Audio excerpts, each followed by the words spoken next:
একদল ওই ঘৃণা বিভাজন এবং ট্যাগিং এর পলিটিক্স করে তারা আরেকটা জবরদস্তিমূলক শাসন কায়েম করতে চায়। বাংলাদেশের মানুষ শেখ হাসিনাকে উৎখাত করে ওই ভারতীয় কর্তৃত্বকে না বলে দিয়েছে। নতুন যাত্রা ন্যায় বিচারের উপর দাঁড়াতে হবে। সকল হত্যাকাণ্ড, গুম খুন, সব ধরনের লুটপাট এবং ঘরে বাইরে যত ধরনের অপরাধ হয়, মানুষ যাতে ন্যায় বিচার পায় সেই রকম ব্যবস্থা আমাদের কায়েম করতে হবে। অভ্যুত্থান পরিষ্কার করে বলেছে, এই অভ্যুত্থানের অংশীদার যারা ছাত্র শ্রমিক জনতা, এই দেশের মেহনতি খেটে খাওয়া মানুষ, তারা এই রাষ্ট্রে তাদের ন্যায্য হিস্সা চায়। শ্রমিক কৃষক মেহনতি মানুষ, দেশের সংখ্যাগরিষ্ঠ মেহনতকারী খেটে খাওয়া মানুষ, তারা সম্পদ তৈরি করে, কিন্তু তারা তাদের ন্যায্য হিস্সা পায় না। শিক্ষা, স্বাস্থ্য, বাসস্থান, কর্মসংস্থান ওই লুটেরা গোষ্ঠী সব কিছু লুটে পুটে খেয়ে বিদেশে পাচার করে আমার দেশের মানুষের তৈরি করা সম্পদকে কেড়ে নেয়। আজকের আগামী বাংলাদেশ অভ্যুত্থান দিশা হাজির করেছে। মানুষের হিস্সা তৈরি হতে হবে, আর সেই অনুযায়ী অর্থনৈতিক পরিকল্পনা সহ সমগ্র পরিকল্পনা তৈরি হতে হবে। অভ্যুত্থান আমাদের সামনে হাজির করেছে ফ্যাসিস্টরা ঘৃণা, বিভাজন, নানা রকম ট্যাগিং ইত্যাদি করে তাদের ক্ষমতা পাকাপাক্ত করতে চেয়েছে।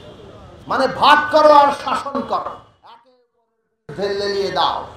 বাংলাদেশের নাগরিকের মর্যাদা প্রতিষ্ঠার বদলে আজকে যারা ধর্মের নামে, আজকে যারা জাতির নামে কিংবা লিঙ্গীয় পরিচয়ের নামে বিভাজন তৈরি করতে চায়, ট্যাগিং তৈরি করতে চায়, যারা নানাভাবে ঘৃণা উৎপাদন করতে চায়, যারা মানুষকে অপমানিত করে, মত তৈরি করে নিজের মত চাপিয়ে দিতে চায়, এই সমস্ত অভ্যুত্থান না বলে দিয়েছে। কিন্তু তারপরে আমরা দেখছি ফ্যাসিস্ট বিদায় নিয়েছে, এরপরে আমরা দেখি মাজারে হামলা হয়। আমরা দেখি ধর্মের নাম নিয়ে তারা বিভিন্ন সংখ্যা অর্ধেক থেকে কম অন্য ধর্মের জনগোষ্ঠীর উপর হামলা করে। আমরা দেখছি জাতিগতভাবে যারা সংখ্যায় কম তাদের অপমান, তাদের উপরে নানান রকম অত্যাচার হয়। আমরা দেখছি এখনো ঘৃণা তৈরি করার চেষ্টা করা হচ্ছে। একদল ওই ঘৃণা বিভাজন এবং ট্যাগিং এর পলিটিক্স করে তারা আরেকটা জবরদস্তিমূলক শাসন কায়েম করতে চায়।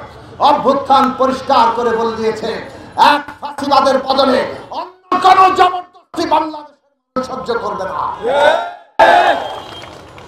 অভ্যুত্থান পরিষ্কার করে বলে দিয়েছে, এই দেশ স্বাধীন সার্বভৌম মর্যাদা নিয়ে দাঁড়িয়ে থাকবে। পৃথিবীর সকল দেশের সাথে বাংলাদেশের মর্যাদা জাতীয় স্বার্থের ভিত্তিতে আমরা সুসম্পর্ক করতে চাই, কিন্তু কোন দেশের কাছে পদানত হতে চাই না।